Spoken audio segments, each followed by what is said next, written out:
What is the justification to recite Mezonot on Matzah of Pesach? I don't believe there is a justification. Let's say it loud. There's some claim that matzah, the bracha on eating it is a cracker matzah is mizonos. Now, it should be said they're talking about cracker matzah.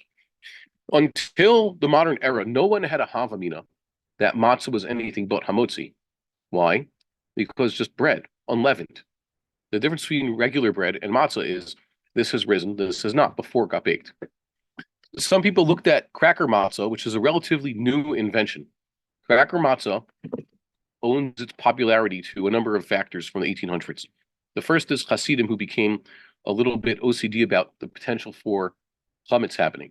So they wanted the matzah to be well baked. You know, the Gemara, the halacha says that if the matzah is not baked well, such that you pull it apart and it looks like it makes strings because it's just still dough, it's not fully cooked, so that can't be kosher. So what they did was they rolled it flat and they baked it at really high temperature and they made it basically completely, as the rabbi said, desiccated. So that's the first thing, hand shmura matzah. So they're totally destroying it. The second advent was the repurposing of cracker machines, which were also a product of the Industrial Revolution. You guys heard of hardtack? We discussed it in previous years. Hardtack, basically crackers, mass-produced crackers in like the Western world for sailors and soldiers. Cheap food. What do you take on the boat with you? You know, they have to, it takes a few weeks to, go across the Atlantic. What are your provisions on the boat? Crackers, cured meats, like salamis and things like that, and apples, just like something, and sauerkraut, just to like, so there's some vegetable and you don't die of scurvy and vitamin C deficiency. So basically, machine matzah is repurposed cracker machines. So there are some who looked at crackers because small crackers, someone's asked me just about this before. Small crackers are technically mazonos because they don't have a tzuras hapas, and they're usually made with, flavorings and stuff. That's regular small size crackers. So they argued that if you have a very large cracker, like a standard machine matzah or a standard hand shmur matzah, which are usually crackers, so that the bracha on that is mazonos. So I know the rabbi said in years past already, I think 10 years ago, he already said he does not believe that is correct. Just because your bread is crispy and flat, it does not mean it's suddenly a mazonos and not a bread. Rabbi Haim, I asked him this question a Yeah, year ago, and he said there are coaching dogs. there are code. No, okay. He didn't rule. Oh, he didn't rule, but I think it was on the website that he believed it was hamotzi. Okay, I'll tell you what I heard at the time. My direct question: what's the?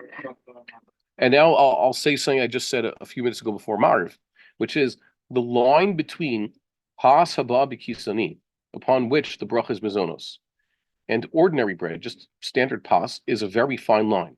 So fine that in many circumstances, the line is completely destroyed and blurred. Why? What happens?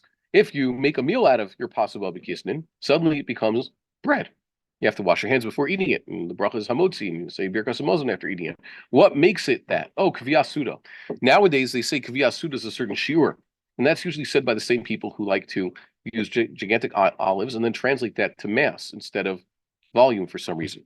So that's what they say, but the old sources are missing such a definition.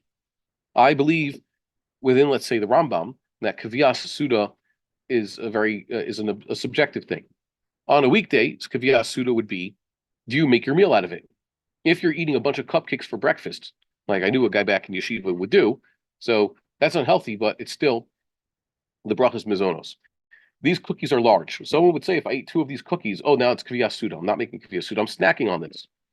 For me, a suda is a lot more than that, and I eat already at home. But let's say it's Shabbos. If you sit down and have a gathering with your friends, Shabbos is kovea that, even if you just eat a small amount, especially if you said Kiddush. If you sit down, everybody's saying Kiddush together, whether by night or by day, the Kiddush is slightly different, and everybody's going to have a whole cookie. So that's a kfiyah suda. One person saying Kiddush for everybody is a form of kfiyah. So it's highly subjective. So I understand why there would be someone do such thing, but still, I heard straight from the rabbi, it's still hamotzi. Okay, and I eat matzah year round.